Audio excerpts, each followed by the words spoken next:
There was always a chance that this season could end up being anticlimactic, that having no fans in the stands would bring down the level of excitement, or that the season could be cut short by COVID, and hell, that could still happen. But it looks like we're going to finish it. And as of this podcast, the Yankees are 3.5 games out, with 26 games remaining.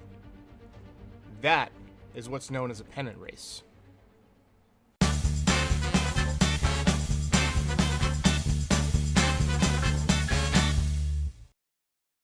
I'm not going to lie to you. Winning the division is going to be tough this year. The Yankees have a tough schedule down the stretch. They're still missing Judge and Stanton, and they're going to miss Gleyber Torres for at least part of this time.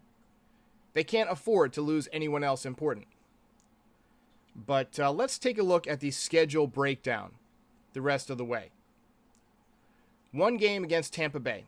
That's today. There's a good chance that many of you will be watching this after the game has already occurred, but it's Jordan Montgomery versus Charlie Morton who gives the Yankees fits because he just throws curveball after curveball after curveball, and the Yankees are a team that hunts fastballs. They're not good at hitting breaking balls unless they hang. They have one game against the Mets, who have shown they don't go down without a fight. They've played the Yankees very tough. You never know. You might square off against DeGrom in that game, so that could be very tough. 8 games against Baltimore. The Yankees have won something like 17 straight against the Orioles. So I feel confident about these games, but in baseball, anything can happen, and we won't have Aaron Judge around to save us in the late innings this time.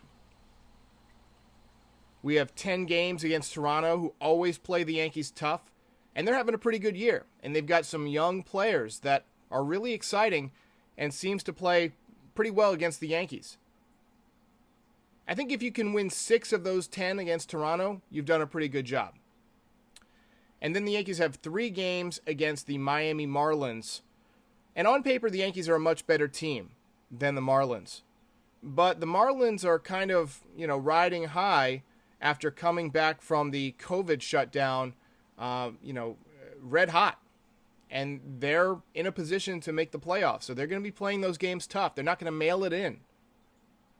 And by the way, how weird is it that Derek Jeter is part of another organization now? They should have made him an executive vice president with the Yankees and just let him have some control if that's what he wants.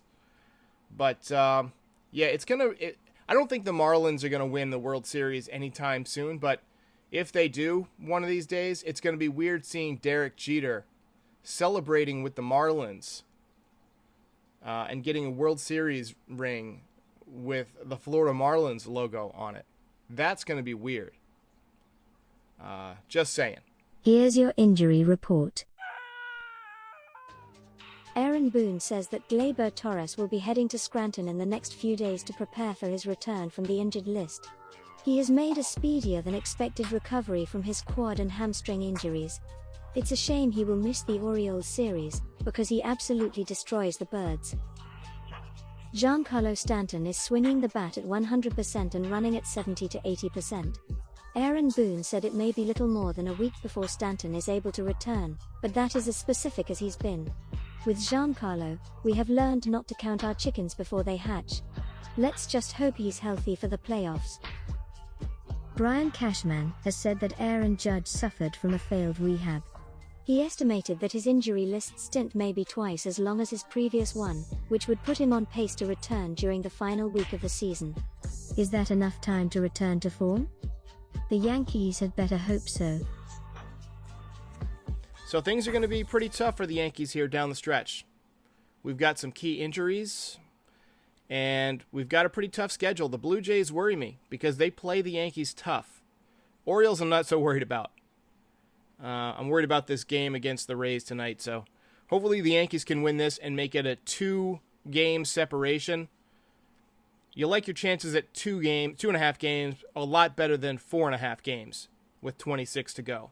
It's a big difference, those 2 games. So, do they need to win the division? I don't know if you do really this year because of the bubble city. If you had to go to the Trop and play a ALCS in the Trop, then I'd be like, yeah, You don't want to do that. You want to win the home field advantage. And obviously you do want to have home field advantage because you want last licks. But the bubble city is going to be LA. It's going to be San Diego. That's for the American League. And then the National League will be Arlington and Houston, that dump. So what's going to happen is all these teams are going to go to these cities, and nobody's really going to have an advantage. It's just going to be a tournament, you know? Even the Dodgers don't get to play their home games on their home field. So everybody's going to be out of place. And so nobody's really going to have that much of an advantage. It's going to come down to who's healthy at the end of the year and who's playing well. So right now, if the Yankees have Stanton back and healthy, and Judge, who's going to return in the final week, if he shows that he's ready and swinging the bat well, and everybody else is healthy for the Yankees, which is a long shot, I grant you that. It's a long shot. The Yankees are still the best team in the American League. The A's are really good this year. I think they're 22-11, something 23-11, something like that. They're really good.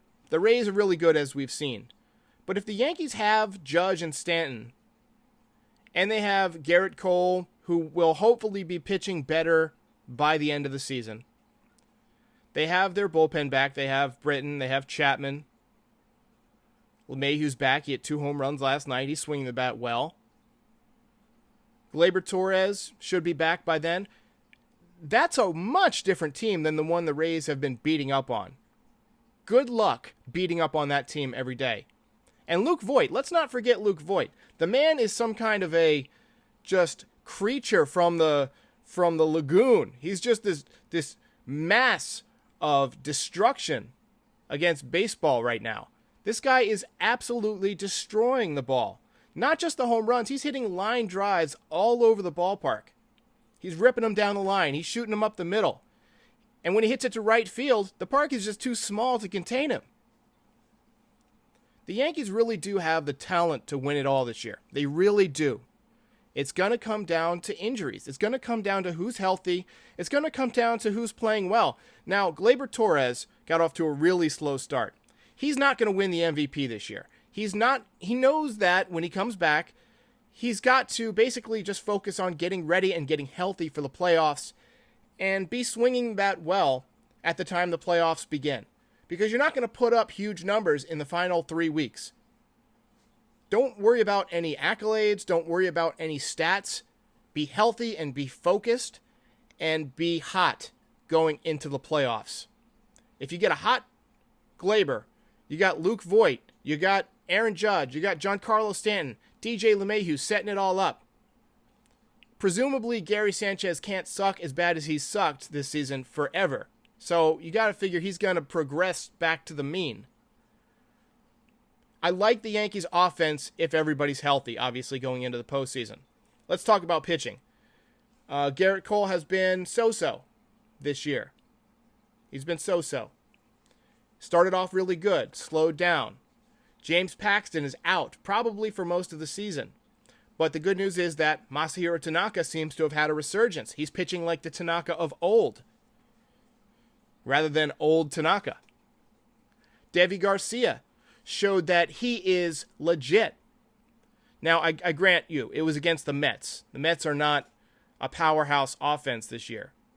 But this guy came up and showed no fear in his debut. None. None whatsoever. He was really good. And we haven't even seen Clark Schmidt yet.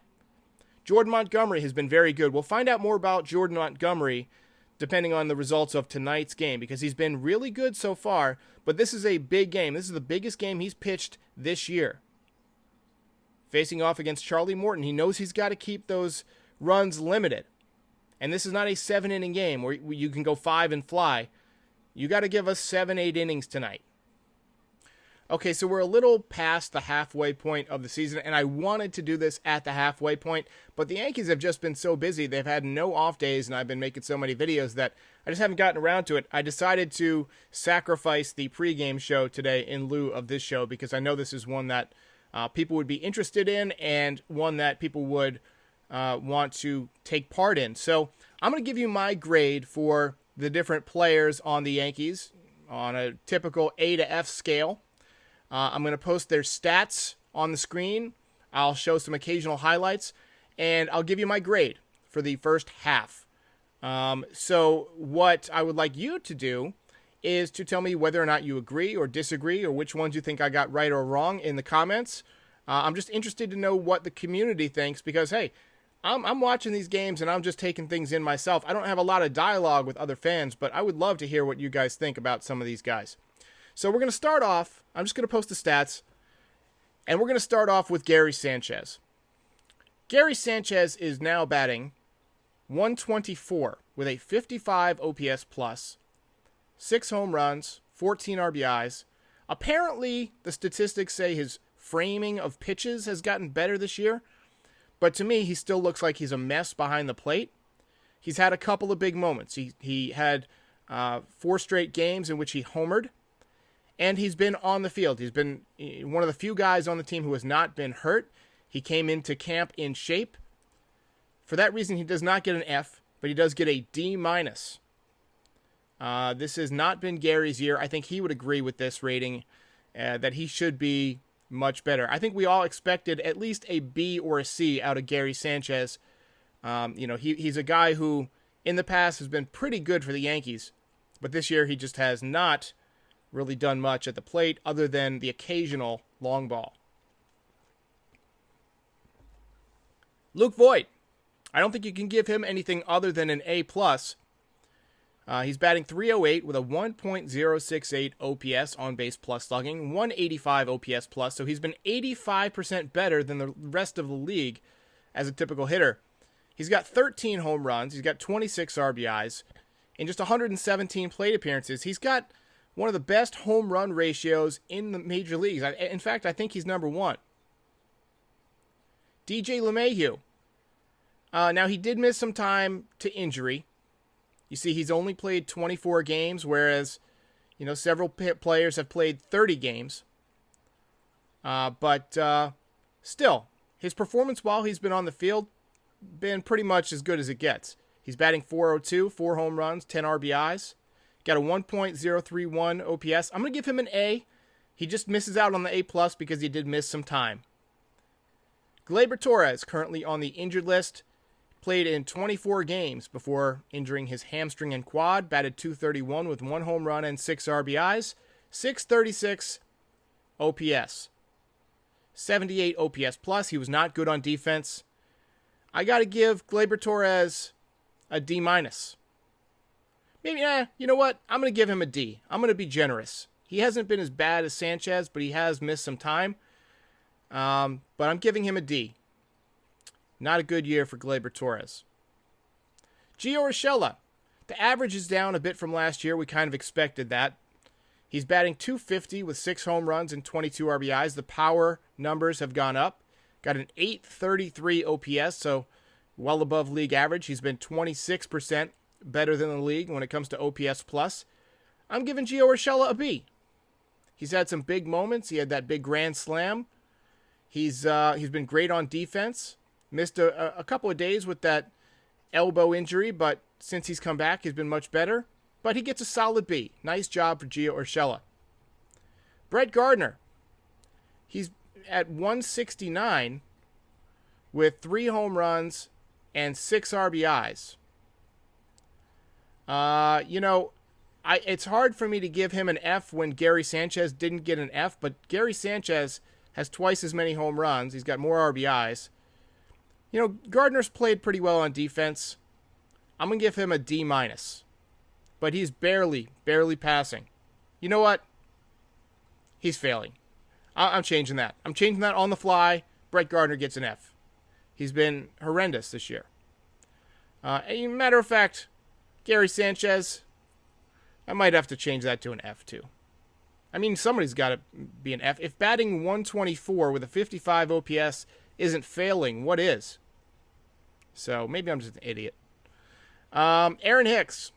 He's actually played the most games on the Yankees, 30 games, coming back from Tommy John surgery. He's batting .220 with 3 home runs, 10 RBIs, 778 OPS, 114 OPS plus. So he's been 14% better than the average offensive player. Defensively, he's been not his typical self. He's made a few nice plays, but it doesn't look like he's ready to unleash the arm just yet.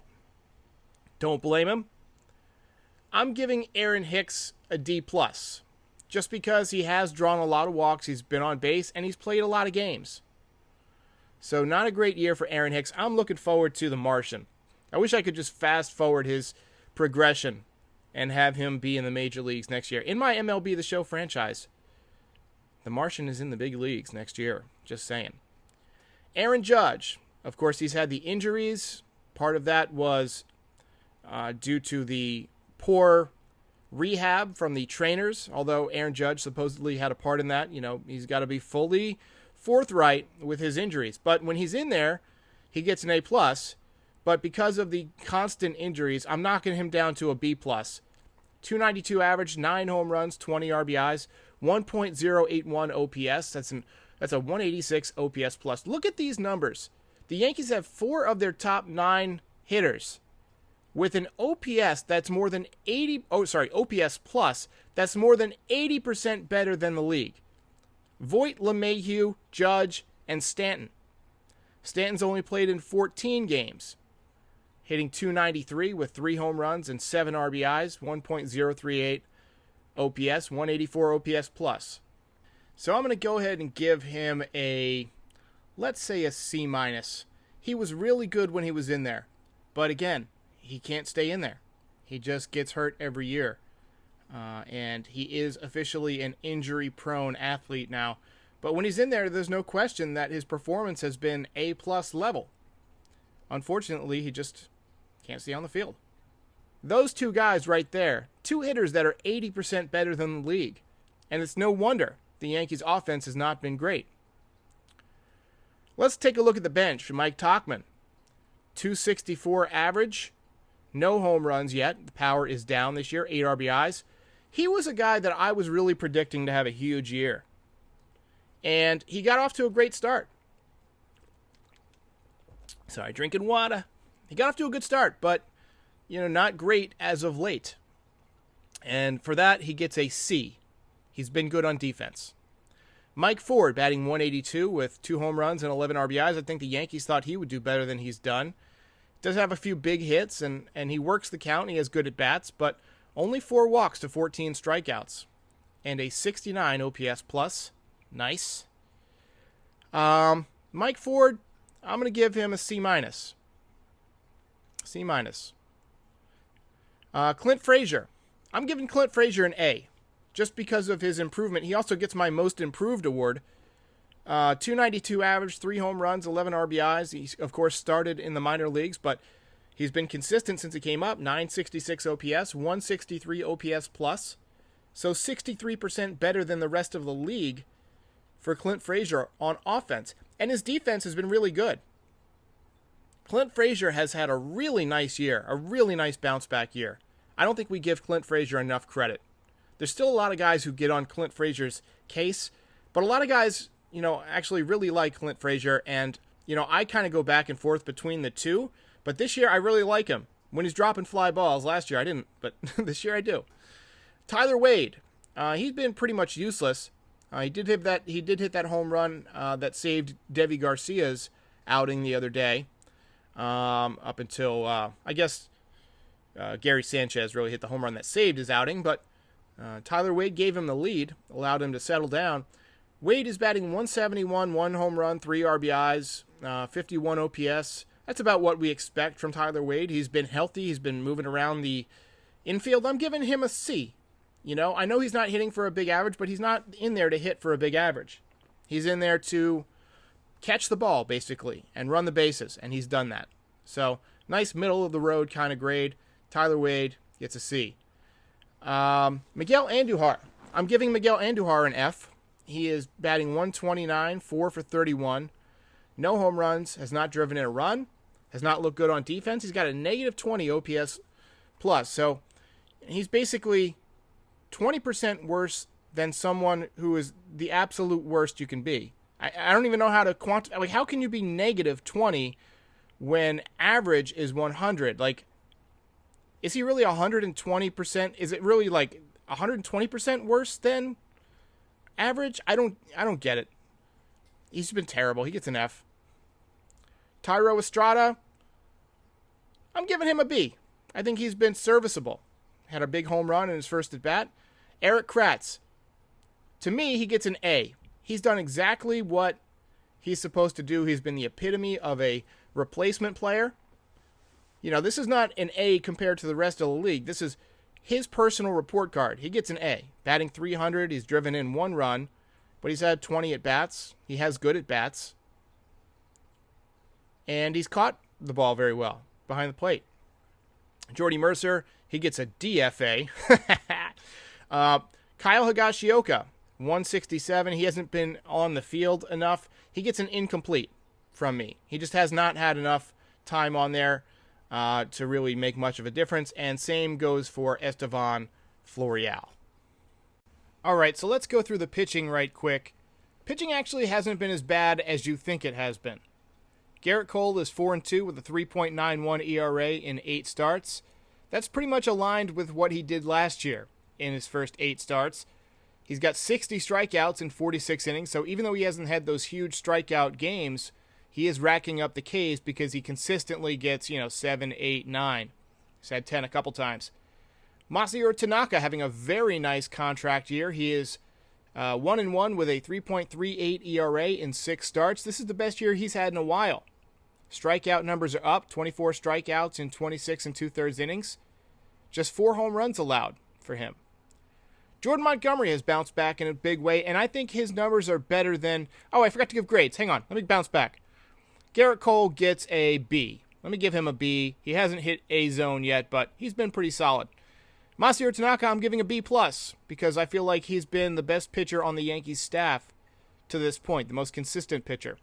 And then back to Jordan Montgomery. Montgomery, his ERA is higher than really I think it could be. He's had some inherited runners that have scored because of the bullpen, but 2-1, 4.44 ERA. What really tells the story right there is the WHIP, or walks and hits per innings pitched, 1.068. So he's actually lower than Garrett Cole, and he's just slightly north of Masahiro Tanaka. For that reason, and because this is a bounce-back year for Jordan Montgomery, I'm giving Jordan Montgomery a B+. Very nice year for the 27-year-old lefty. James Paxton currently on the IL. He's got a 6.64 ERA. He's made 5 starts. He's really only pitched well a couple of times. I'm giving him a D-. I just don't see him being a big factor the rest of the way. And Jay Happ, he's actually made 4 starts. His first couple of starts were not too good, but he is 1-1 with a 4.05 ERA. I'm actually giving him a B- because I think he's turned his season around in a nice way. And again, he's got a nice whip as well. 1.150, just 5.9 hits per 9. The bullpen has been kind of up and down. Zach Britton, 1.80 ERA. He also missed some time via injuries, but I'm giving him a B+. Chad Green, he's had a couple of bad outings, but a couple of really good outings. And he seemed like he bounced back in his last outing in which he came in with a guy on second in extra innings and struck out the side. 3-2 with a 3.45 ERA. He's got 24 strikeouts in 15 2/3 innings. I'm giving him a B. Solid B. Jonathan Holder, he's actually had a very nice year for the Yankees. 2.25 ERA. I'm giving him an A because he's outperforming expectations. Nice job for Jonathan Holder. I don't have any reel on Jonathan Holder because every time Jonathan Holder's on the mound, I can't stand to watch because he's traumatized me in the past. But he's having a good year. Adam Ottavino, he has not had a great year. He had a rough postseason, and he is not off to a great start. 4.22 ERA. 12 strikeouts in 10 2/3, but look at the walks. 6 walks. Luis Avalon, he's pitched in 8 1/3 innings, 4.32 ERA. I believe he's on the IL at this point. So I'm giving him a B. He's done a nice job since the Yankees picked him up. I'm not going to go through every pitcher that falls below that threshold because of the, there haven't been a ton of innings pitched this year for a lot of guys. But I am going to give an A to Jonathan Loaisiga. I'm used to saying Johnny Lasagna. He's thrown 17 innings, got 20 strikeouts, 3.18 ERA. He's won 2 games. He's just 25 years old. I think he's going to be a big part of that bullpen going forward. I'm giving a C- to Mike King. I think he's gotten better as the year has gone along. I think that Nick Nelson got off to a hot start but has not pitched well lately. I'm giving him a C+. Debbie Garcia, he gets an A for me, but he's only had one outing, so he really should get an incomplete. We're going to see him again on Friday. Nobody else really that is worth grading. Chapman has only pitched in a few games, but, really an incomplete. I don't think we can really judge what he's been yet, but his stuff has been A+ level. All right, that is it for me. I will be back for the post game tonight, or whenever you watch this. You can go watch any of my videos, But please subscribe, like, all that stuff. I'll see you next time. Hey guys, help support the podcast by buying swag from my store. Link is in the description.